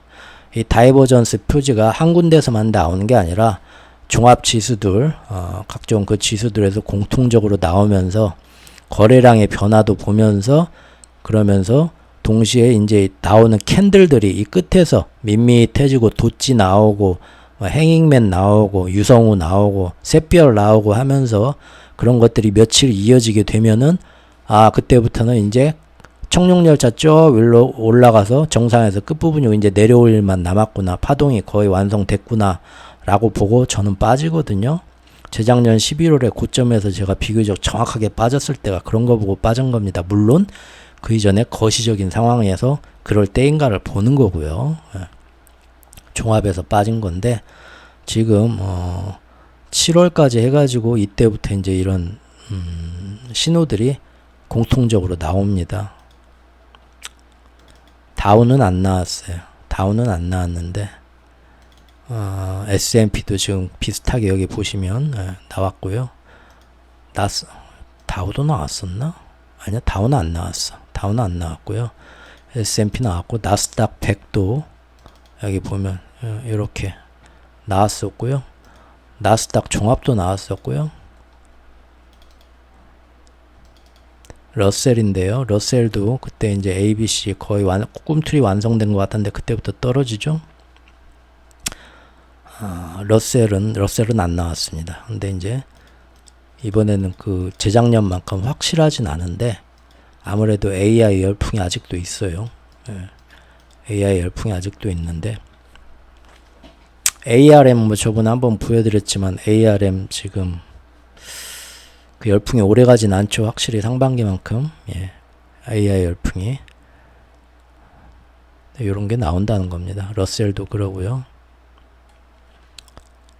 비트코인은 뭐 볼 거 없고요. 재미로 한번 제가 이런 것도 이렇게 봤는데 이게 또 재밌게 딱딱 지금 본 다우, S&P, 나스닥 종합이 다 또 맞은 게 있습니다. 뭐냐면 이때쯤부터 제가 거의 이제 정점이구나. 여기서부터 이제 다시 하락이 시작될 수도 있겠다 하고 보는 건데 이때 보면 1파, 2파, 3파, 5파까지 해가지고 5파에서 이 반동이 딱 이 피보나치 되돌림에 맞게 이쁘게 딱 떨어지고 이게 이제 하나의 1파죠. 그 다음에 이제 3파가 시작되는데 1파, 2파에서 3파가 시작되는데 바로 목요일부터 해서 갭이 나왔습니다. 뭐 아시는 분은 아시겠지만 3파의 특징이 무조건 갭이죠. 갭이 안 나오면은 3파로 안 봅니다. 저는 그 엘리 오크에서는 특히. 근데 지금 나오고 있어요. 이제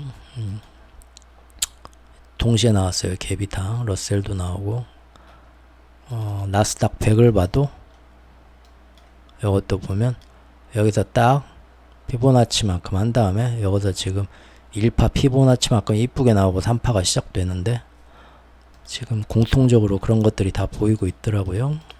재미로 보는 거고요. 사실은 뭐 애플부터 해서 엔비디아부터 해서 거기에서 보면은 거기서도 이런 다이버전스 현상이 상당히 많이 나옵니다. 빅테크에서도 지금. 그리고 고점의 샛별이나 이런 것도 몇 군데 나오고요. 근데 재작년 11월 같이 공통적으로 다 나오진 않아요. 확실히 이번에는 오히려 재작년 11월보다 강합니다. AI가 지금 변수가 돼가지고 끼어들어가지고. 그래도 지금 본 것처럼 7월 10일에 제가 본 것처럼 14일이냐? 7월 14일에 봤구나. 2달 전에 봤네요. 그때 본 것처럼 고점 신호들이 여기저기서 지금 파동이 완성된 고점 신호들이 지수들에서 나오는데 그때부터 마침 또 그 방향으로 지금 떨어지고 있다는 모습입니다. 뭐 미국 10년물 금리 아까 봤고요. 한번 이제 위에 박스권으로 간 거고 사실 이게 막 4.5 막 어마어마한 지금 고금리 같고 우리가 워낙 초저금리 시대에 살다가 코로나 때 특히 이렇게 오르니까 막 사방에서 막 우리 막 시중 대출금리 어떻게 하시는데요. 높은 것도 아니에요. 이거 예전에 얼마든지 그런 시대에 살았어요. 저도 예전에 그 제 개인 사업 하면서 아주 젊었을 때 돈 빌렸을 때 금리 한 이 정도 했어요. 저도 다 그렇게 맞춰 살아가는 건데 문제는 저금리 때 돈을 빌렸던 사람들은 이게 금리가 이만큼만 올라도 내야 될 이자가 2배, 3배로 늘어나니까 힘들어지는 거고 그 빌린 돈이 얼마냐에 따라서 힘들어지는 거예요. 빌린 돈이 얼마냐. 근데 부동산을 가장 비쌀 때 가장 많은 돈을 빌리게 되니까 금리가 0.1%만 올라도 이제 허덕대는 거 큰일 나는 거죠.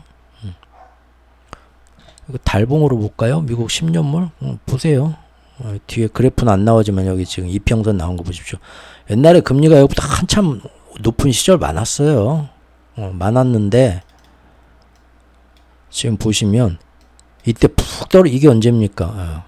저기 코로나 때요. 이때 초저금리로 돈을 막 풀었잖아요. 여기서부터 올라오니까 막 여기서부터 여기까지 금리가 엄청나게 올라왔다고 생각을 하는데 코로나19 없다고 지우고 생각해 보자고요. 지우면은 여기 3.5인가? 네구나. 1.4에서 지금 여기가 2.5.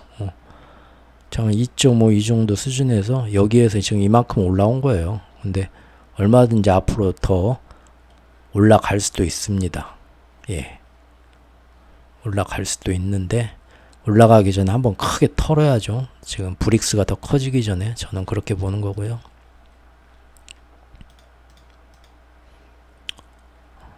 달러 지수 결국 이제 여기 105 여기도 이제 피보나치에 걸리는 건데 요것도 한번 또 뚫었습니다. 그리고 105 한번 또 짚고 올라가죠. 예.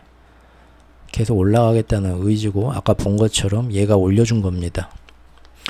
지금 이제 0.75에 맞 닿았고 미국 10년물도 딱 거기에 맞춰가지고 둘이 짝짝꿍 잘한다.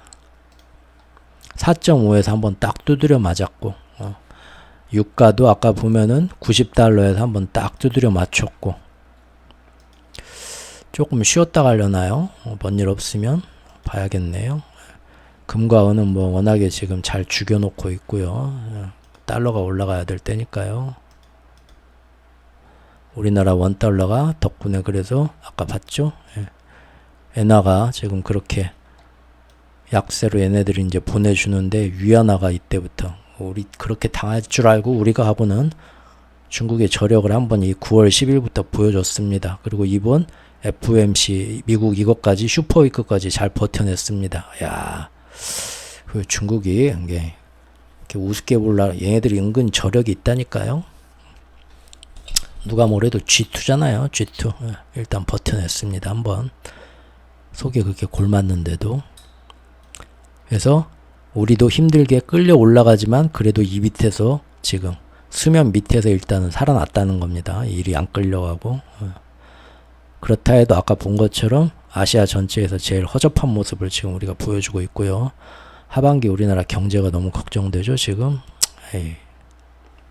여기까지 봤습니다. 네. 오늘 또 길고 또 전문적이고 어떻게 보면 하품 나오고 머리 아프고 재미없는 얘기 또 관심 있게 들어주신 우리 그 대다수 구독자 여러분께 큰 감사 말씀 드리고요. 시원한 저녁밤 맞이하십시오. 감사합니다.